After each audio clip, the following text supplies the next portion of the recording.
자, 오늘 보면 오늘 내용은 그래요. 우리 내용을 보면 우리 예수님이 알곡추수와 최후 심판에 대한 내용이 기록되어 있습니다. 본문은 지난주에 봤던 것처럼 요한의 눈에 순서적으로 세 가지 환상이 주어진 거예요. 세 가지 환상이 주어졌는데 모두가 전쟁과 관련되어 있습니다. 19장 전반부에는 10절까지는요, 여러분 음녀 심판에 대해서 기록했죠. 그리고 그 심판을 통해서 우리가 궁금해하는, 도대체 휴거된 신부하고 예수님 언제 결혼식 할까에 대한 그 비밀이 간접적으로 이럴 때 하늘에서 결혼식 있겠구나라고 하는 그 비밀을 우리가 알 수가 있었습니다. 그리고 난 후에 보여준 환상이라는 점에서 볼 때 순서적으로 볼 때 그렇게 하는가요? 본문의 말씀은 마지막 심판, 그리고 마지막 그 천상과 지상의 상황을 보여주는 거예요. 즉 마지막 주님이 심판하시게 되잖아요. 그 심판한 그 내용을 연계해서 어떻게 이루어지는가를 보여주는 내용이도 하는 거예요. 그 19장 10번 후반부는 이제 주님이 심판자로 재림하시는 그 영광스러운 내용이다라고 우리가 이렇게 볼 수가 있습니다. 첫 번째로 생각해 봅니다. 11절에서 16절까지 보면 예수님의 모습이 어떤 모습이냐면 백마를 타고 있습니다. 근데 그에 혼자 오지 않고 군대라고 표현되는 그 많은 흰옷 입은 자들이 따릅니다.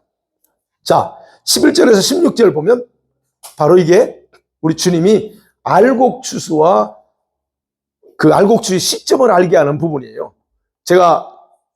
저는 휴거하고 알곡추수 구분하죠. 휴거는 신부들한테 해당되는 것이 휴거고, 이 휴거는 이미 일어났어요. 이제 우리가 나오지 않았지만 일어났고, 최후 심판 때는 그 휴거가 아니고 이 땅에 남았던 대환란 기간에 남았던 그런 사람들 중에서 알곡으로 만드는 자들을 추수하는 그런 내용이다라고 저는 구분한다고 말씀드렸죠. 바로 그 내용이에요. 오늘 11절에 16절이 바로 그런 알곡 추수 시점이 어느 때인가를 알게 한다는 거예요. 오늘 본문에서는요, 두 가지를 동시에 계시해 줍니다. 두 가지 다 보여줘요. 그래서 마치 우리가 이 내용을 보면 한 가지 내용이 하나인 것처럼 생각될 수가 있어요. 그렇지만 제가 그걸 이해하기 쉽게 제가 분리해서 설명할 겁니다. 그래서 오늘 11절에 16절, 17부터 21절이에요. 자, 오늘 본문에 나오니까 백마 탄 분이 계시는데 그 이름이 있습니다. 근데 이름이 충신과 진실이다, 그렇게 기록되어 있죠. 예수님의 심판주로서 예수님의 성품이 이 충신, 진실이라고 하는 것을 그대로 보여주는 거예요. 여러분, 예수님이 재림하실 때 하나님께서 약속하신 모든 것을 성취하신다고 그랬죠. 근데 우리 19장 앞절에서 봤습니다. 모든 걸 성취하십니다. 그러니까 우리가 힘들고 어려울지라도 그 약속을 붙잡고 나가는 것이 절대적으로 중요하다는, 그래서 주님은 약속을 지키시는 신실하신 충성스러운 분이다. 그리고 그분의 심판은 공의에 의해서 집행된다고 하는 것을 우리에게 가르쳐 주죠. 그래서 11절에 말합니다. 그가 공의로 심판하며 싸우더라 그럽니다. 예수님은 그냥 하지 않는다고 그랬어요. 반드시 공의에 따라서 행한다 그랬습니다. 그 다음에 2절에서 보면, 2절에서 이미 말씀드린 거죠. 음료 심판할 때 음료 심판의 기준도 뭐 있어요? 공의였습니다. 공의. 그래서 심판하며 싸우더라라고 하는 그 내용도 역시 예수님의 전투와 심판은 주님의 마지막 사역에 속한 거고, 그러면서 이 원수들을 끝장낼 때까지 이 싸움은 지속될 거라고 하는 것을 그대로 우리에게 보여준다라고 생각하면 됩니다. 그런데 그의 눈은 12절 보니까 그의 눈은 불꽃 같다 말합니다. 눈, 불꽃 같고 머리에는 뭘 썼어요? 머리에는 많은 면류관, 관을 썼다 그럽니다. 눈, 여러분 원수들의 내면과 저와 여러분의 내면과 이 세상 모든 지역을 꿰뚫어 볼 수 있는 것이 바로 예수님의 그 불꽃 같은 눈입니다. 그분의 눈을 피할 자가 아무도 없어요. 그래서 주님이 우리를 심판할 때, 세상을 심판할 때, 악한 자들 심판할 때는 바로 그분의 심판이 공의롭다는 거예요. 왜? 보지 않고 심판하는 게 없어요. 불꽃 같은 눈으로 다 살펴봤기 때문에 주님은 그 과정 속에서 심판해. 그래서 의롭다라고 얘기하는 거예요. 그 다음에 또 하나 생각할게요. 면류관 나오지, 예수님 머리에 있는 면류관. 성경에는 면류관의 종류가 여러 가지 나타납니다. 생명의 면류관, 그죠? 의의 면류관, 면류관이 많이 나옵니다. 그런데 우리 성도들에게 주는, 승리한 성도들에게 주는 면류관은 스테파노스라는 단어를 써요. 헬라어 단어 스테파노스. 이거는 우리들에게 주는 면류관입니다. 그런데 12절 오늘 나오는 예수님 머리에 쓴 면류관은 그 단어가 아닙니다. 오직 주님의 심판의 권위와 신분을 나타내주는 왕관. 이 헬라어 단어는 디아데마타라고 하는 단어예요. 그냥 이건 예수님께만 쓰는 단어예요. 그런 영광스러운 면류관을 쓰고 주님이 지금 재림하신다는 거죠. 그 다음에 그 입에는 보니까 예리한, 그죠? 15절 먼저 봅니다. 그 입에서 예리한 검이 나오니 그래요. 예리한 검, 그리고 만국을 친다. 그리고 철장을 다스린다 말합니다. 이건 우리가 아는 것처럼 예수님이 세 가지 심판 도구들입니다. 예수님이 세상을 심판할 때 뭘로 해요? 하나님 말씀. 여기서 그 검인데, 검은 그 입에서 나온 말씀이라고 그랬어요. 말씀에 따라서, 즉 주님의 심판은 이 말씀 따라, 말씀 따라 절대 권세로 모든 열방에게 심판을 집행한다 하는 겁니다. 그리고 철장 권세죠. 이 철장 권세는 그 권세로 여러분 원수들, 이 적그리스도와 짐승의 세력들, 추종자들, 그리고 만국을 자기에게 복종시킬 수 있는 권세예요. 심판도 하지만 그들이 이 권세 앞에 굴복하지 않고는 다 소멸될 강력한 그런 권세를 말합니다. 그러니까 결국은 주님이 반드시 재림하셔야 돼요. 왜? 이 사악한 자들을 다 굴복시키려면 주님이 그 권세를 가지고 재림하셔야 되는 거예요. 그래서 주님은 오실 때 그냥 오지 않고 그 권세를 가지고 오신다는 거예요. 그 권세를 가지고 심판한다. 그 다음에 세 번째가 뭐였어요? 맹렬한 진노의 포도주들이다 그랬죠. 이에 전능하신 이의 맹렬한 진노의 포도주들을 밟는다 그랬습니다. 여러분 이것은 그들을 완전히 초토화시킨다는 거예요. 완전히 그냥 진력에서 완전히 멸망시켜버린다는 거죠. 이건 뭐 우리가 설명 안 해도 되죠. 그 다음에 16절을 보니까 그가 옷을 입으셨는데 그 옷과 다리에 이름을 썼습니다. 근데 만왕의 왕이요 만주의 주다 그랬습니다. 예수님이 입으신 옷에 다리에 옷이 있는데 거기에 이름이 있었어요. 글씨가 써있는 만왕의 왕 만주의 주다. 그리고 동시에 그 예수님이 입은 옷이 피 뿌른 옷이에요. 13절에 보니까 그가 피 뿌른 옷을 입었는데 그 이름은 하나님 말씀이라고 그래요. 예수님이 옷을 입으셨는데 그 옷이 피 색깔이야. 그리고 거기에 이름이 이렇게 써 있다는 거예요.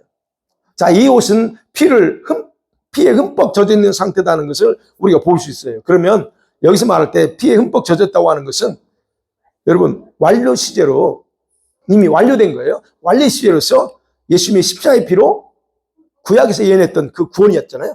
구원의 약속들을 다 완성한 구원의 내가 너희들을 이렇게 구원하겠다고 하는 말씀이죠. 그 말씀에 완성한 그 말씀의 옷을 입고 심판하신다는 거예요.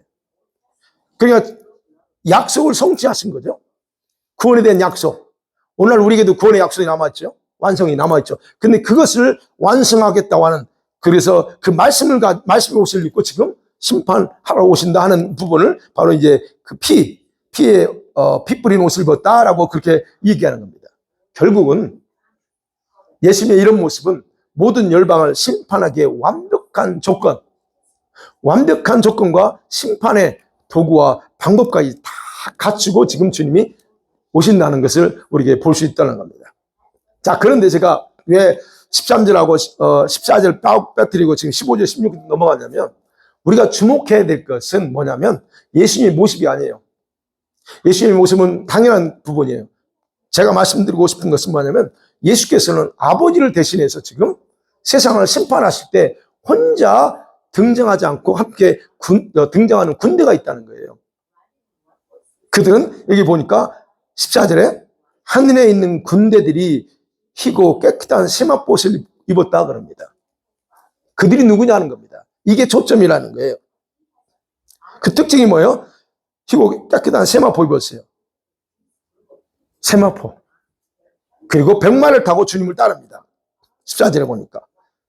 이들이 누구냐에 대한 부분이 이제 계시록 해석에 있어서 세 가지로 나눠집니다. 이들은 바로 항상 천국에서 천사들이 흰 옷 입고 있잖아요. 그 천사들이다 말하고 그 내용이 또 뭐 이제 싸우러 오니까 천사들이 싸우는 거 이렇게 해석하기도 합니다. 또 하나는 구원받은 모든 하나님의 백성들을 가리킨다라고 이렇게 해석합니다. 또 하나는 천사와 동시에 하나님의 구원받은 백성들이다 이렇게 해석합니다. 근데 이들이 누구인가에 대해서 조금 더 확인할 필요가 있어요. 자, 여러분 17장 14절 한번 보세요. 17장 14절 같이 볼게요. 시작. 그들이 어린 양과 더불어 싸우려니와 어린 양은 만주해 주시오 만왕의 왕이시므로 그들을 이기실 터이요 또 그와 함께 있는 자들 곧 부르심을 받고 택함 받은 진실한 자들도 이기리로다. 여기는 내용을 보면 그 짐승들이 이 짐승과 그 세력들이 어린 양이신 주님께 싸움 걸어요. 그 내용입니다. 싸움을 걸어요. 그러면 이 성경을 보면 마치 성도들이 전쟁에서 싸워서 승리한 것처럼 기록되어 있지만 그렇지 않아요. 어린 양이신 예수께서 승리하시는 이유에 대해서 설명하는 겁니다. 보세요. 열불과 이 짐승들이 어린 양이신 예수님께 싸움을 걸었거든요. 그러나 여기 보면 어린 양이신 예수님께서 승리한다고 기록하고 있어요. 그러면 어린 양이 승리한 이유는 두 가지예요. 여기 17장에 보면 어린 양이 승리하는 두 가지입니다. 하나는 어린 양이신 그 예수님이 만왕의 왕이시고 만주의 주기 때문에 반드시 승리한다는 걸 얘기하고 있어요. 즉 예수님을 이길 자는 세상에 아무도 없다는 겁니다. 그게 만왕의 왕 만주의 주여. 그 다음에 또 하나는 함께 있는 자들에 대해서 뭐라고 하냐면 부르심을 받고 택하심을 받고 진실한 자들이다 말합니다. 거기 17장 14절에 여러분 이들이 주님과 함께 전쟁에 참여하는 무리들이에요. 분명히 성도들 말합니다. 그러면 보세요. 그들은 부르심을 받고 택하심 받고 신실한 자다 그래요. 그럼 이 세 가지 표현은 이 같이 참여한 이 사람들이 세 종류의 사람이 아니고 한 종류의 사람들인데 그들이 특징이 이렇게 신실하다, 택함 받았다, 콜링 있는 자들이다라고 하는 의미예요. 그렇다면 이들은 이미 하늘에 올라간 성도들이다라고 볼 수가 있는 거예요. 그런데 주님이 이들이 주님을 도와서 함께 싸우기 위해서 지금 내려올까? 아니면 다른 이유 때문에 내려올까 하는 거예요. 여러분 생각은 어떠세요? 이들이 예수님과 함께 싸우려고 내려오는 것 같아요? 아니면 다른 목적 때문에 오를까요? 여러분 그 데살로니가전서 4장에 보면 예수님이 재림할 때 누구와 온다고 그랬어요? 누구와? 다시 한번 볼까요? 네. 자, 데살로니가전서 4장 14절 찾으셨죠? 데살로니가전서 4장 14절 시작. 우리가 예수께서 죽으셨다가 다시 살아나심을 믿을진데 이와 같이 예수 안에서 자는 자들도 하나님이 그와 함께 데리고 오시리라. 자, 그렇다면 우리가 이 말씀을 생각해볼 때 예측해 보자는 거예요. 제가 이게 도대체 어떤 내용으로 우리가 봐야 되는가에 대해서. 여러분 짐승이 누구를 향해서 싸움을 걸었어요? 누구를 향해서? 예수님을 향해서 걸었습니다. 이미 하늘에 올라간 성도들을 향해 싸움 건 게 아니에요. 예수님을 향해 싸움 걸었어요. 그러면 이 성도들은 싸우기 위해서 지금 주님과 함께 하고 있는 게 아니라는 것을 알 수 있어요. 본문을 보면 11절, 16절 보면 예수님도 흰말 탔었고 같이 온 그들도 흰말 탔습니다. 차이점이 있다면 뭐예요? 예수님은 피 뿌리는 옷을 입었어요. 근데 이 반대로 이 군대들은 희고 깨끗한 세마포 옷을 입었다 그렇게 기록합니다. 뿐만 아니라 예수께서는 전쟁과 심판하기 위해 무기를 가지고 있지만 나머지 군대들은 뭐예요? 무기 없이 나타나요. 그냥 여기 보니까 백마 타고 그냥 그를 따르다라고 이야기하고 있습니다. 왜 그럴까 하는 거예요. 이거는요 오직 만왕의 왕이시고 만주의 주라고 기록된 그 주이신 예수님만이 짐승을 비롯한 원수들과 싸울 수 있다는 거예요. 세상 심판에 대한 모든 권한은 우리 주님에게만 달려있지 우리 성도들, 미리 가 있는 성도들의 역할이 필요하지 않다는 겁니다. 왜요? 왜 그럴까? 그러니까 우리가 생각해 봐야 돼요. 이렇게 생각한다. 그렇다면 백마탄 자와 그의 군대들인 이 성도들을 지금 요한에게 환상을 같이 오는 걸 보여주는 것은 뭐냐? 외형적으로는 마치 전쟁을 하기 위한 것처럼 보이지만 전쟁을 치르기 전에 있을 재림과 관련된 것이다라고 생각해야 된다는 거예요. 왜냐하면 예수님께서 요한에게 환상을 보여주시는 그 내용의 시간적인 간격하고 마지막 최후 심판 전에 일어나야 될 일의 순서 때문에 그래요. 자, 19장 1절에서 10절까지는 지금 천국에서 지금 이제 혼인잔치가 가까웠다라고 얘기 있습니다. 그런데 혼인잔치가 가까웠지 아직은 아는 거예요. 그런데 누가 필요해요? 10절에서 말씀드렸어요. 제가 누가 필요해요? 결혼잔치에는 누가 필요해요? 빨리빨리 하세요. 신부는 이미 와 있고 또 청중들, 청함받은 자들, 즉 결혼식에 신부는 못됐지만 결혼식에 참여할 청중들, 여기 나왔죠 10절에 그런 자들이 필요한 거예요. 그러면 순서적으로 보면 그렇다는 거예요. 시간적인 간격을 볼 때 최후 심판이 있어. 그러나 그 전에 뭘 있어야 되냐? 적그리스도가 통치가 끝날 때쯤 재림하셔서 환란 속에 남아있던 알곡들을 추수해서 곳간에 드리는 거예요.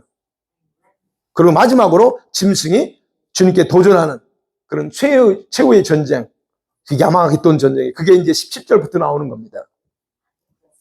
그런데 19장에 보면 이 순서 보면 환상의 순서는 그냥 앞으로 일어날 일들을 보여주는 순서이기 때문에 마치 11절에서 오늘 보는 11절에 16절은 마치 전쟁을 준비하는 모습 같아. 그렇지만 실제 전쟁이 아니라 준비 상태다 하는 것을 우리가 볼 수 있다는 거예요.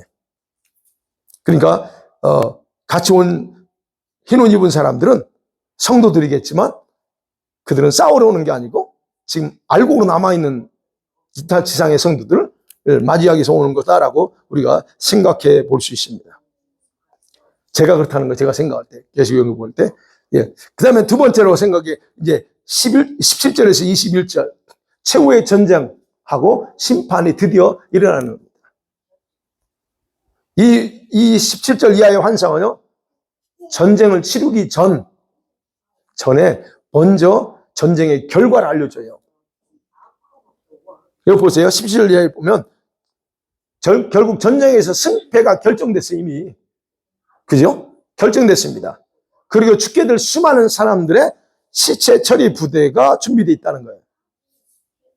그리고 21절은 보세요. 거기 보면 17절, 18절 말씀이 이루어지는 걸 얘기해요. 그래서 그 나머지는 말탄 자 입으로부터 나오는 검의 죽음에 모든 새가 그들을 배불리 먹어. 그러니까 결국 예수님께서 이 환상을 통해서 요한에게 보여주고 싶은 거, 천상에서 일어나는 일들을 보여주는데 그게 물론 지상에 전쟁이 일어나요. 그렇지만 천상에서 어떻게 결과가 나타나고 지상에 나타나는 걸 보여준다는 거예요.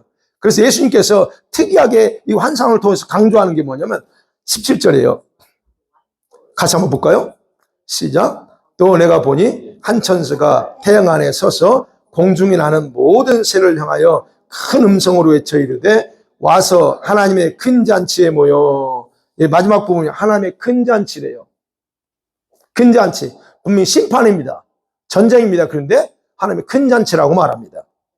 이 내용은요, 에스겔서 39장 17절에서 20절에도 비슷한 내용이 기록되어 있어요. 곡과 마곡 전쟁 일으킬 때요, 대적자들을 멸망시킬 때 하나님이 말합니다. 하늘의 새들과 그 나라도 공중에 나는 새들을 위한 잔치를 베풀어라 그럽니다. 그렇게 말하고 있어요. 마찬가지로 여기서도 동일한 얘기를 합니다. 하나님의 큰 잔치. 그러니까 결국 뭐냐면 하나님의 성도들과 교회를 박해하고 온 세상이 하나님을 대적해서 사단을 숭배하도록 강요했던 그 원수들에 대한 멸망을 지금 표현한 거예요. 그들이 다 죽을 거니까 잔치와 이 잔치라는 게 그 심판이 하나님의 잔치래. 그래서 새들을 불러서 그들의 시체를 살을 뜯어 먹으라 하는 거죠. 그러니까 결국은 여러분 박해와 환난으로 고통당했던 성도들에게는 우리에게는 큰 놀라운 잔치죠. 즐거운 잔치지만 하나님을 대적하고 전쟁을 일으키는 그런 악한 자들은 다 공포의 잔치겠죠. 멸망의 잔치. 하나님이 그렇게 잔치라고 표현했으니까. 자, 그러면 우리가 기억해야 될 게, 여기서 하늘을 나는 새가 뭐냐? 이건 중요한 게 아니에요. 그때 당시요. 전쟁에서 죽은 시체를 매장하지 않는 건 굉장히 수치스럽게 생각했어요. 그래서 전쟁이 끝나고 나면 항상 사람들이 다 시체를 묻는하고 정신이 없었어요. 그런 면에서 시체가 묻히지 못하고, 새들에게 먹이를 던져준다? 이건 그만큼 하나님의 심판이 얼마나 엄격하고 가혹한가를 보여주는 거예요. 그리고 그들의 죽음이 완전한 멸망이었다는 것을 우리에게 알려주는 겁니다. 자, 그러고 나서 이제 곧바로 19절에 그러죠? 같이 한번 볼까요? 또 시작. 또 내가 보매 그 짐승과 땅의 임금들과 그들의 군대들이 모여 그 말탄 자와 그의 군대와 더불어 전쟁을 일으키다가, 자, 드디어 이게 전쟁입니다. 보세요. 환상을 보는 거예요. 전쟁을 일으키는 환상을 봅니다. 자, 이 전쟁이 무슨 전쟁이요? 16장에서 아마겟돈 전쟁입니다. 그래서 아마겟돈, 우리가 너무 잘 아마겟돈. 근데 이러한 어떤 전쟁에 대한 부분에서 계시록 6장에서 6번째인 뗄 때 땅에서 일어나는 현상에 대해서 뭐라고 말하면 진노의 큰 날이 이르렀다라고 표현해요. 진노의 큰 날. 그러면 진노의 큰 날 또는 우리가 흔히 말하는 그 계시록 16장에서는 아마겟돈 전쟁이 말하지 않고 전능하신 이의 큰 날, 전쟁의 큰 날이라고 그래요. 그 대신 오늘 여기서는 하나님의 잔치라고 표현되어 있습니다. 근데 여기에서 보면 모든 내용들이 호칭은 다르지만 같은 날이에요. 근데 거기에 등장하는 이 멸망할 때 등장하는 인물들이 동일하게 반복됩니다. 6장에서 등장하고 16장에서 등장하고 오늘에 등장해요. 근데 등장하는 인물들이 보면 뭐예요? 왕들 또는 장군들, 그죠? 무슨 말인지 알겠죠? 장사들, 말탄자들, 군인들이고 정치가들이고 뭐 대통령이 다 해당되겠죠? 자유인들, 종들, 여기 보니까 18절에 보면 종들, 큰 자나 작은 자, 모든 사람들 다 포함시킵니다. 그러니까 여기에서는 땅에서 일어나는 실제 전쟁을 얘기하는 거예요. 땅에서. 그런데 보면 우리가 본문의 19절이 실제 전쟁이냐를 정확하게 이해해야 돼요. 왜냐하면 이것이 마치 땅에서 실제 전쟁을 하는 것처럼 설명하기 때문에 그렇다는 거예요. 적그리스도가 여러분 땅의 왕들을 동원해서 연합군대를 물론 모으잖아요. 여기까지 보면 쉽지 맞아요. 왜? 여기 나온 것처럼 그들이 군대를 모아. 그런데 장소 언급이 없어요. 오늘 여기서는. 어디에서 전쟁한다? 장소 언급이 없습니다. 단순히 전쟁을 시도하려 했던 모습만 딱 나옵니다. 그죠? 전쟁을 일으키다가 그 다음에 20절에 보면 바로 짐승이 잡혀요. 곧바로 짐승이 잡힙니다. 여러분 이걸 보면 그게 이제 16장에서 나오는 16장에서 나오는 그 실제 전쟁, 아마겟돈 전쟁이 맞아요. 그러면 거기서 전쟁은 이스라엘과 연합군입니다. 상대죠. 그런데 17장 14절이나 19장 19절 오늘 나오는 이 전쟁은 대상이 사람이 아니라 누구예요? 말 타신 주님과 그의 군대라고 얘기해요. 그러니까 여러분 이해가 되시죠? 그러면 16장에서는 땅에서 연합세력들이 이스라엘을 치려고 모이는 걸 그대로 그때 환상을 통해서 보여준 것이고, 근데 오늘 19장에서는 영적 세계에서는 어린 양 예수님과 하늘의 군대를 한 전쟁을 일으키는 것을 얘기하고 있단 말이에요. 그럼 뭘 얘기하냐? 이건 아마겟돈 전쟁에 대한 영적인 세계에서 평가하고 있는 얘기예요. 어떻게 아마겟돈 전쟁 때 주님이 그들을 쳐부수고 승리하게 하는가에 대한 부분을 지금 어디에서? 영계에서 일어나는 현상을 보여주는 거라는 거예요. 물론 지상에서는 누가 주도권을 갖고 있어요? 적그리스도 세력들이에요. 막강한 권력을 가지고 군대력을 동원한 적그리스도의 세력들이 주도권을 가지고 있어요. 그럼 여기서 나오죠? 그때 전쟁을 일으키는 그 대상 적그리스도와 거짓 선지자를 누가 조종하느냐는 거예요. 오늘 내용은 그래요. 전쟁을 일으켰어. 근데 그 배후 세력, 그 짐승이 잡혀, 거짓 선지자도 잡혀. 그러면 그 배후 세력이 누가 조종하고 있느냐 하는 거예요. 그러면 그 전쟁의 승패는 그들을 조종하고 있는 주동자를 먼저 처리하면 결정된다는 얘기예요. 그럼 이걸 어디서 처리해요? 영계에서 처리하는 거예요. 그래서 20절에서 주님이 그 전쟁을 어떻게 승리하는가 요거를 설명하는 겁니다. 예, 그놈들을 먼저 처리하면서 승리하는 거라는 거예요. 그러면 실제 지상에서 싸워서 끝내는 게 아니에요. 여기 계시록에서는 영계에서 두 놈을 먼저 딱 잡아서 불못에 던지면서 끝냈어. 그럼 어떻게 돼? 결과는 지상에서 결과 나오는 거예요. 근데 오늘 여기 20절, 21절을 보면 그 나머지 군대 쫄병들은 다 어떻게 해요? 예수님 예비에서 나온 검에서 다 죽어. 그러니까 결국 그거예요. 17절에서 21절 나오잖아요. 여기 내용 전체 보면 실제 땅에서 일어나는 것을 보여준 게 아니고 영계에서 일어날 전쟁을 어떻게 주님이 끝장내는가를 영의 세계 현상에 보여준다는 거예요. 그러니까 제가 늘 말씀드리잖아요. 땅의 전쟁은 어디에 속했다? 주님께 속했고 영계에 속했다는 거예요. 저와 여러분의 삶의 모든 결정도 다 영계에서 일어나는 것이 그대로 우리 지상에서 일어나는다. 제가 말씀드리는 거예요. 그러니까 지상에서 강력한 무기를 가지고 군대를 다 동원했어도 그건 이미 영계에서 끝장냈어. 그러면 지상에서 그들은 무력화되고 끝날 수밖에 없다는 거예요. 바로 이걸 보여주니까요. 네. 그러니까 그 목적이 뭐예요? 전쟁의 승패는 뭐에 달렸어요? 군대의 많고 적음이나 환경이나 조건에 결정되는 게 아니라 그 다윗을 통해서 얘기하잖아요. 그 똑같은 얘기예요. 그럼 영계에서 주님의 행동으로 결정된다는 것 요한이 충분히 이해하는 거야. 아, 이렇게 되는구나. 이해한다는 얘기예요. 그래서 두렵거졌구나. 아, 걱정할 거 없네. 이거죠. 주님께 직접 다 끝장내는구나 하는 거예요. 우리가 사실 우리 신앙생활하면서 다가오는 환경이나 어려움을 보면 우리는 제일 먼저 겁을 먹지만 그럴 필요 없다는 거예요. 이미 주님이 그 위에서 딱 결정하면 끝나는 거예요. 그것이 바로 오늘 그 모습을 보여주는 거예요. 바로 이것을 여러분과 제가 충분히 이해해야 돼요. 그렇지 않으면 우리가 실수합니다. 신앙생활하면서. 주님을 의지하기보다 그냥 뻥뻥 넘어질 수 있다는 거예요. 네. 그래서 여러분 여기서 나오는 17절에서 21절은 많은 추석가들이요. 이거를 실제 전쟁이 아니고 사상전쟁이라고 그래요. 사람들 간에 있는 사상전쟁. 문화전쟁이다 이렇게 보기도 해요. 그래서 3차 전쟁은 없다 이렇게 얘기하기도 합니다. 왜? 이거 봐요. 여기서 실제 전쟁한 게 아니고 그냥 뭐 마귀 잡고 뚝뚝 끝내버렸잖아요. 그렇게 얘기합니다. 어찌됐든 우리가 이 전쟁이 일어나는 시간하고 11절에서 16절 사건의 시간적인 간격 속에서 우리가 하나 귀한 정보를 찾아내야 된다.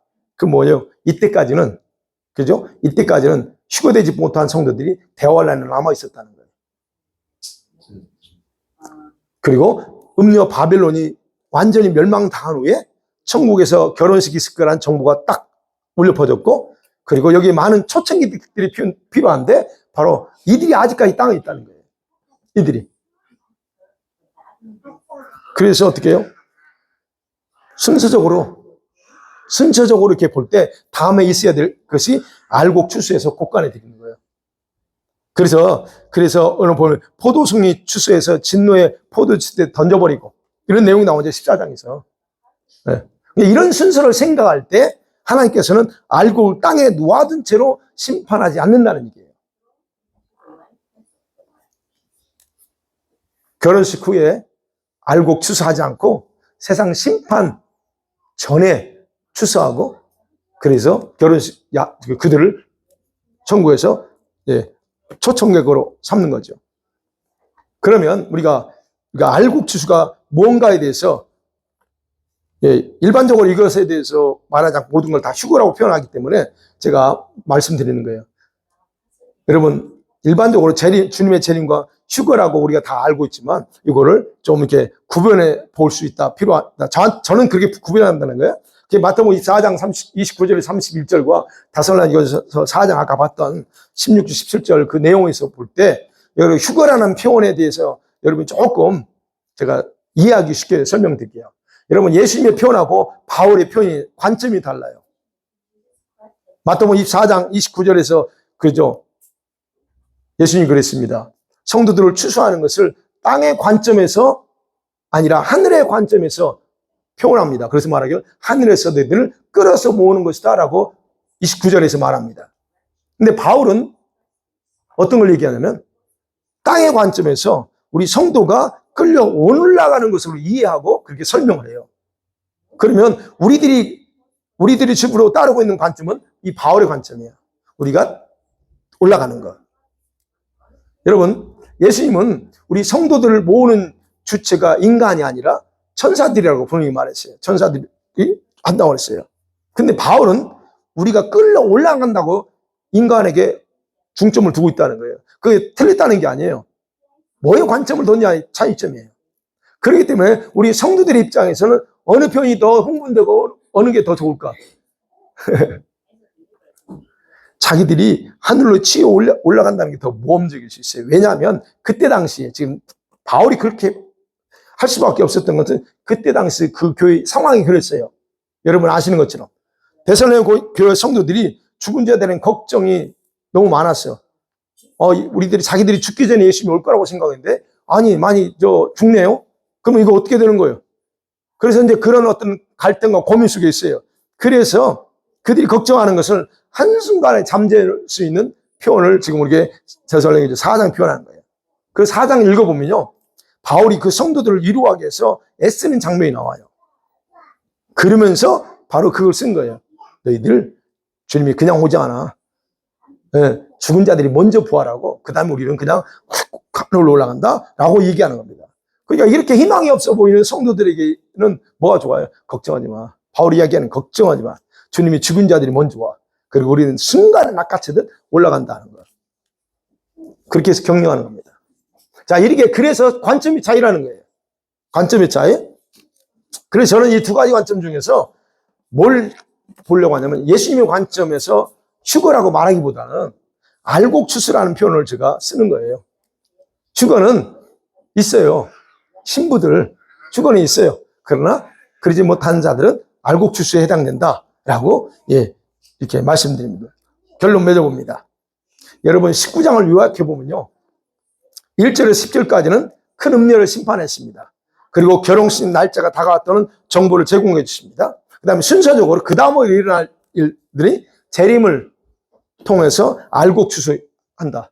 그리고 적그리스도 세력들에 대한 최후 심판이 어떻게 이루어지는가를 우리에게 분명하게 보여준다. 그런데 백마탄 주님과 그의 군대들의 모습, 그리고 하나님의 큰 잔치에 초대받은 그 새들 또는 세상의 왕들과 군대들을 동원해서 어린 양의 싸움 건 이런 모든 그들의 악한 세력들에 대한 심판은 결국 이거는 영적 세계에서 일어나는 것을 설명한 거다라고 하는 겁니다.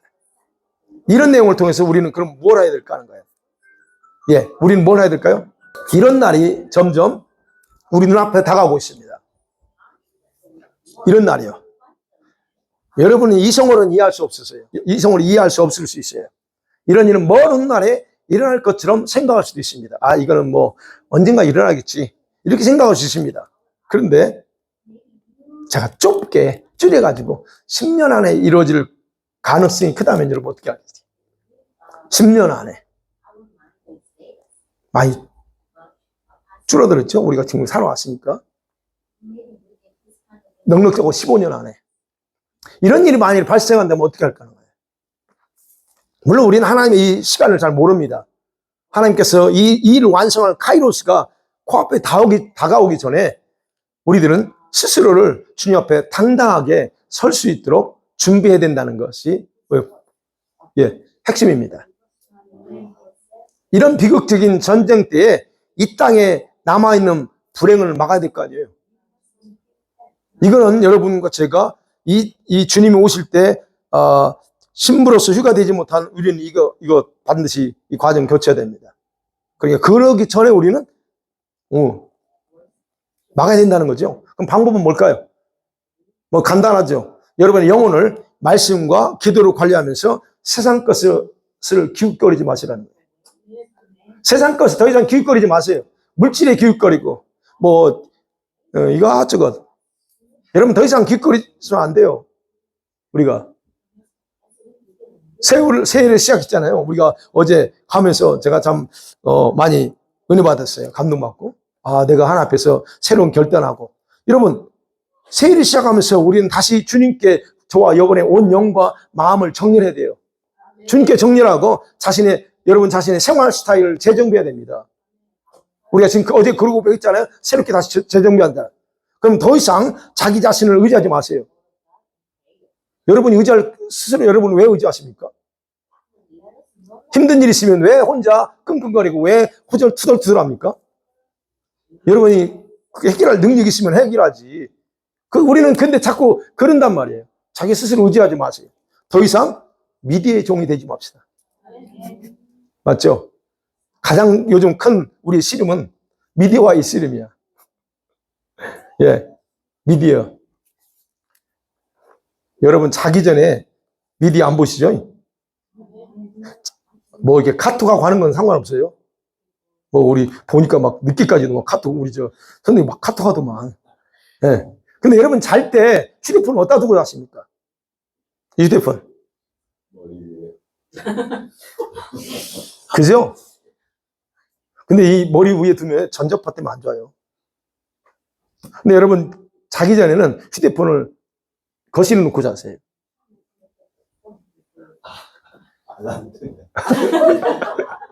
알람 밖에 틀어놓고 들려요. 저는 알람 해놓고 밖에 틀어놓거든요. 그러면 띵띵띵띵 울려요. 그러면 그구나. 왜냐면 우리가 이 침대 그 나이 테이블 협탁 옆에 놓고잖아요. 습관적으로 자꾸 이거 가요. 왜요? 제가 해봤거든. 내가 해봤기 때문에 아는 거예요. 그러면 자다 잠이 안 오면 또 뭐 왔나 하고 이게 자꾸 클릭하게 돼 있어요. 저만 그런 건 아니지. 그러니까 여러분이 어느 시간 되면 휴대폰 저는 그래서 거실에 책상에다 놔둬요. 놔두고 그냥 안 해. 왜냐면 이게 이 손이 가만히 있질 않아. 자동적으로 가버려. 다 잘라버릴 수도 없고. 그러니까 여러분, 그래서 이거는 멀리 갖다 놓는 게 좋습니다. 그럼 아예 뒤집어 놔요, 저는. 이게 뭐가 오든 안 오든 딱 뒤집어 놔요. 우리가 왜냐면 이거는 훈련이에요. 그냥 뭐 내가 절대 안 봐야지. 이렇게 해서 결정되고 쉽게 끝날 것 같으면 괜찮아요. 근데 그러지 않아요. 이 미디어를 통한 이 유혹이나 이 미디어의 연계에 연결된 거는 아주 질겨서. 그래서 여러분, 더 이상 이제 이런 것에 종이 되지 맙시다. 더 이상 여러분의 연약함에도 집착하지 마세요. 왜 연약함에 집착해요? 요한일서 1장 4장 4절에 이 세상의 신보다 더 위대하신 분이 여러분 안에 계시잖아요. 그러니까 여러분 더 이상 연약함에 제발 끌려다니지 마세요. 그래서 우리가 주님만을 사모하고 그분이 뭐라고 말씀하시는가 요거에 더 집중하고 그거 듣고 따라가기를 원합니다. 아멘. 예. 아멘 했으니까 이제 그대로 할 거예요.